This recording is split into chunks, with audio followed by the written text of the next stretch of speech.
Hello, everyone. Welcome back to Note to Self. Today's episode is one that feels incredibly close to my heart. Today, I'm going to talk about something that completely changed the way I understand healing, emotions, and the body, and that is metaphysical anatomy.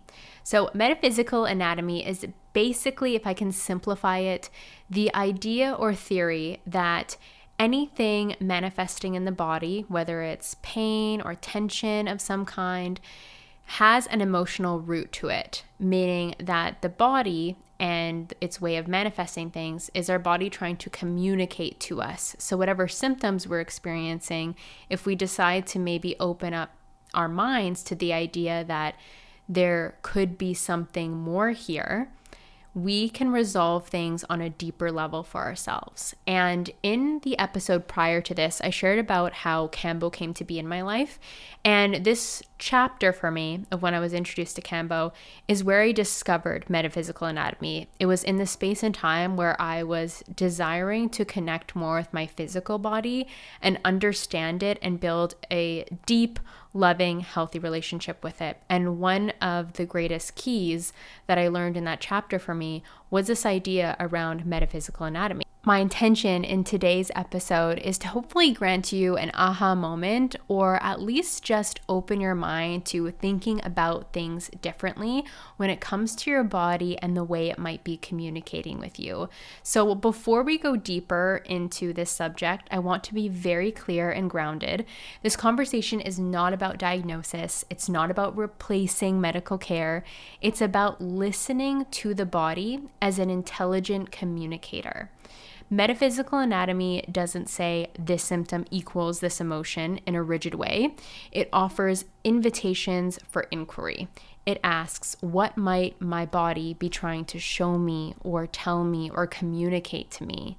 So I was first introduced to this concept through the book Metaphysical Anatomy by Dr. Yvette Rose, and it was one of those synchronous moments where the book found me. I think we can all relate to those moments where we discover a book that just awakens and opens us up to possibilities, experiencing reality differently. And this was one of those times because reading it felt like someone had finally given me language to what I had been experiencing for years in my body.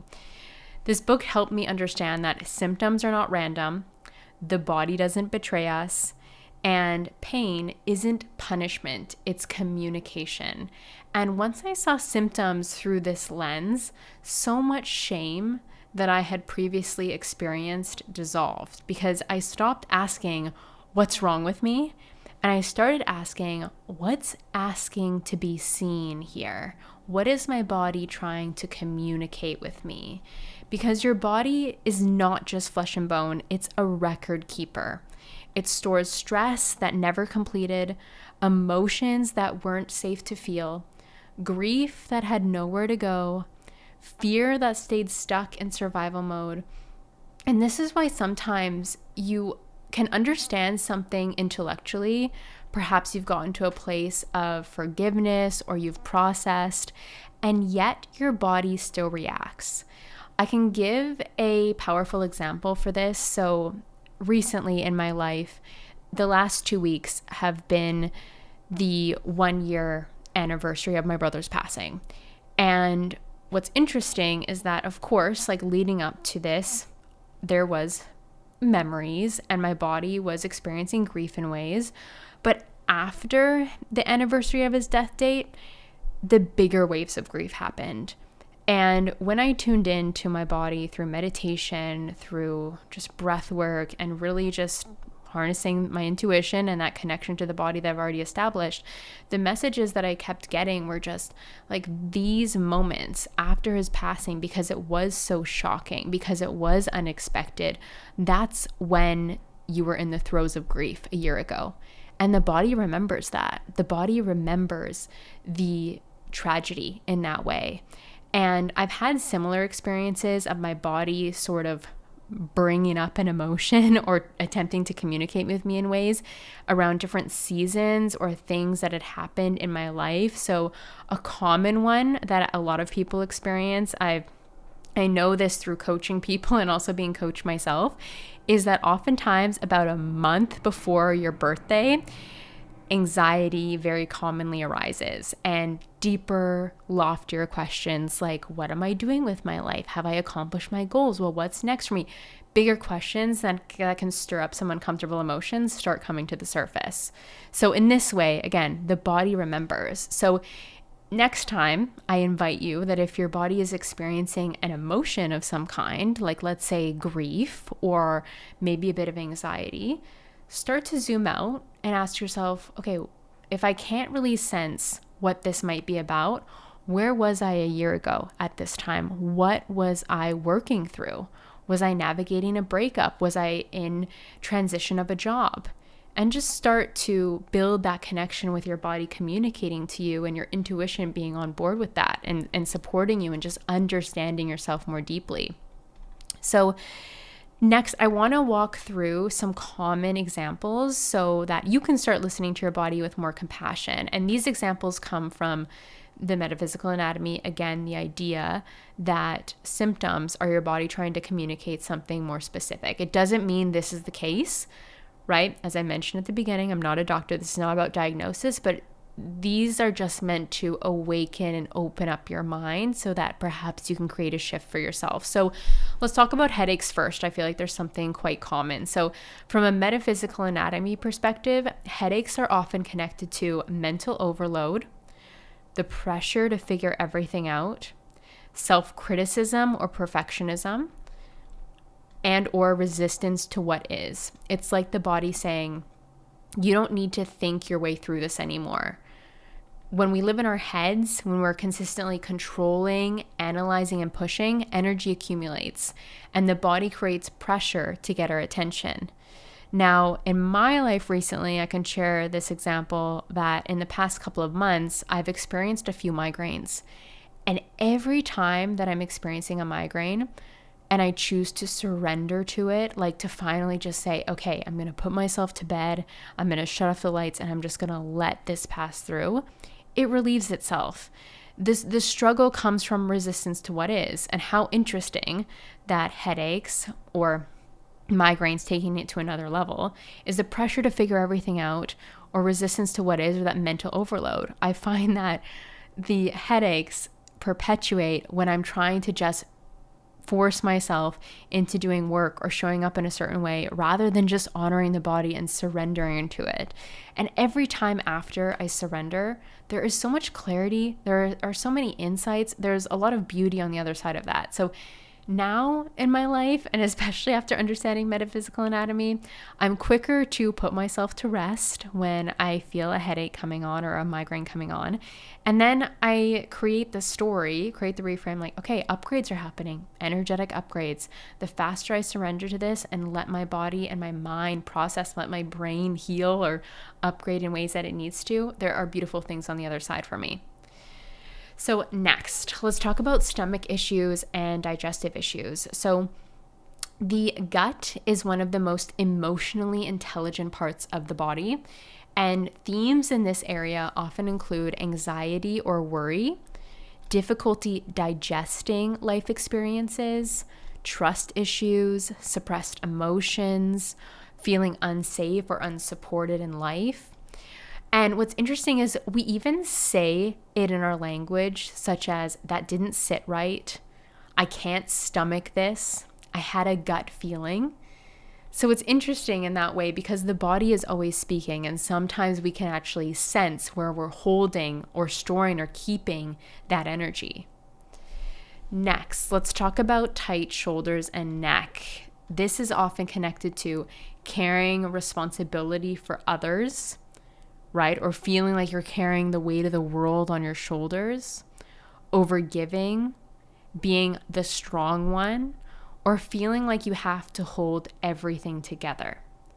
So an example here is that if your shoulders are tight, and if they're tight consistently, it doesn't always mean that you need to stretch harder.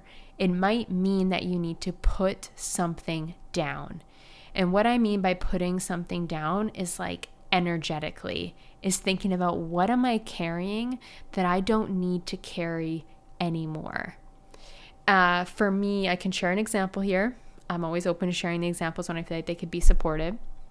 Is around the loss of my brother, I found that I was taking on more responsibility, like just feeling like I had to carry emotions of other people, or feeling like I had to be the strong one to hold it all together in front of my parents and for my parents. And I realized that when I finally just took time to pause and to meditate and to feel through my emotions, I realized like I don't actually have to hold that energy. I'm not responsible for other people's emotions, but subconsciously it was almost like I had been collecting the heaviness and storing it on my shoulders. And it just took a moment of reflection, of feeling it to heal it, to release these things in ways. So hopefully that helps any of you out there who might be experiencing tight shoulders or neck. A question to potentially even journal on is where or what responsibilities, like where is that being held in my body? Where do I feel like I have to do this? Why? Responsibility is a big one. And I see it very frequently in client work that I do, because I think when you're a go-getter in life, when you like to make things happen and you love to be of service to others, it can be something that you can take on a bit on a subconscious level. So it's always great to take inventory on how your energy body is doing. So next, let's talk about lower back pain. So lower back pain is often linked to survival stress, financial fear, lack of support, feeling unsafe or unstable, because this area specifically reflects foundation and security. When the nervous system doesn't feel safe, the body shows it. So very interesting. The spine itself represents support. So I just explained lower back, but there are different meanings for mid back and upper back too. So if you feel curious, definitely dive more into this work. Next, chest tightness and heart area. So this place in the body is often associated with grief, heartbreak, suppressed sadness, and emotional guarding. The body protects the heart until it feels safe enough to open again. So for this example specifically, we can really see how the chakras, the energy centers of the body, are related to metaphysical anatomy, right? So grief is connected to the lungs, also in Chinese medicine and meridian work, and heartbreak, like where the heart chakra is, and emotional guarding and all of that. So the more and more that we become aware, the more ways in which we can actually show ourselves support and start to shift emotions or energy in these spaces. So next, let's get into the final example today that I have for you, which is throat issues. So again, this ties right into chakras. So the throat reflects self-expression, and themes here include unspoken truth, people-pleasing, a fear of being seen or heard, or swallowing your needs. So that lump in your throat when you don't speak your truth, that is not metaphorical, it's somatic. So start to take note. One thing that's interesting I've noticed in my own life is I can just be going about my day and all of a sudden I can get like a tickle in my throat. And it's not because I'm, getting sick or starting to like manifest symptoms. It's just simply a notification. And this is the way that I look at it, as a notification of like, oh, okay, is there something that I need to speak? Is there something that's on the back burner that I need to bring to the forefront right now? Is there a way I need to express myself? And it's fascinating the more and more like awakening that happens when you lean into this work. So here's the realization that changed everything for me when it comes to this, is that if the body stores emotion, then the body must be involved in the release. And again, this is why sometimes talk therapy helps, but it doesn't complete the cycle, or insight brings relief, but symptoms return. And this is why, mindset work can feel powerful to do, but sometimes something is still stuck. And that could be because the nervous system needs somatic completion. And for me, as I entered into this work myself, Kambo has been such an ally that has supported me in this. But there are so many different practices that you can do to start to shift those emotions or to enter into somatic completion. So because it's my work, Cambo. I'm going to speak a little bit more into that and how it can support you. But for those of you who are feeling like this opens something up for you, one, I would love to hear from you. And two, like, ask yourself, what, if anything, do I feel drawn to? Is there a type of healing modality or type of movement or something, sound healing perhaps? Is there something that I've been wanting to try out but I haven't yet? That could be a great place to just intend to shift some of that stored energy and find somatic completion for yourself. So I want to dive into Cambo here because this is something that really supported me in, one, establishing a deep connection with my body, and two, being able to communicate with my body and understand it more deeply and just release all of the stuff that I had been carrying around for my entire life up until the point that I found this Amazonian, I'm going to call it medicine. I call it medicine because it's healing to me. I'm not a doctor, but it just is the word that resonates. That's what they refer to it as in the jungle as well, say. Because the thing about Cambo is that it's not about fixing yourself. It's about allowing the body to do what it already knows how to do.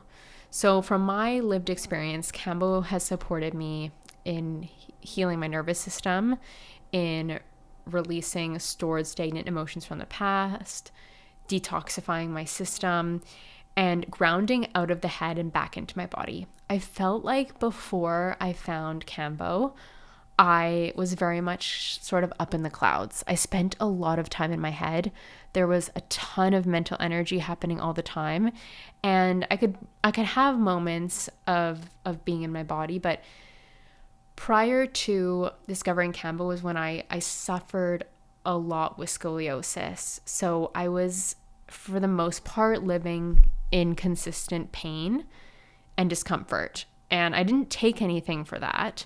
I just started to live with that and just felt like, oh, this is just the way that it is. This is just how my body feels. And through doing deeper work with Cambo and working specifically on my spine, I released a lot of the stored emotional memories of my past, sorry, but it was a part of my path. And what was interesting is that the metaphysical anatomy of the spine, like we learned, is like this place of support. And what's interesting is that scoliosis is curvature of the spine. And in my life, my spine had grown a curve away from the feminine towards the masculine because that's where I felt safe. I felt safe with my father, but I didn't feel safe with my mother. And I'd seen tons of practitioners in my life who told me, oh, you're just deformed. Like, they literally use that language. You're deformed. You're unfixable. We can't fix your spine. Like, you're just going to have to deal with it. And so I was programmed to believe that. And when I moved to Bali with this huge intention of really just like getting to know my body better, one thing led to another. First, I discovered Cambo, and then shortly after my certification, actually, I got into a scooter accident in Bali, 2 in the span of 2 weeks. And I went to go see an osteopath because my wrist was clicking. And on my way out, I just got this ping, this download to ask her to look at my spine and tell me if she thought that we could do some work on it. Because again, it was just something I was consistently living with. And Cambo had helped release the pain there. It actually helped adjustments start to happen. And so this osteopath, such an angel in my life, she said, yeah, you know what? It will take a lot of work, but I feel like we can do it. And that was the first time somebody ever told me that I was capable of healing it versus feeling like it was unfixable, or I just, again, had to suffer my way through life dealing with that. So I did deep work with this osteopath and with Cambo for a year. And I can say to you, and after, I do have to give an honorable mention to Iboga because I feel like that really solidified things for me. There's a lot of work done on my spine through that incredible medicine in Costa Rica. But yeah, I have a beautiful, healthy, straight spine. And it's a miracle. It's a miracle that I've experienced in my life. And one of the greatest things about that is that it all happened for me when I opened my heart to connecting with my body. And one thing led to another, led to another. Our body is so incredible. Our body has the ability to heal itself. We get a paper cut and our skin heals. We break a bone and the bone heals. Our body is incredibly intelligent. And the more and more that we open our hearts to that intelligence and choose to believe and honor that intelligence, I believe that is the time when we're able to witness miracles and deeper levels of gratitude and deeper levels of love for our bodies. And for me, this all really started through Metaphysical Anatomy. And another thing I just feel called to share while we're on this topic, and I'm feeling a little bit chatty here, is that in the jungle, they talk about how in the Western world, there are hundreds of thousands, diseases or illnesses or ailments that people can have. But in the jungle, their philosophy is there's only ever one, and that is that you are out of harmony with nature. And that's manifesting in these ways.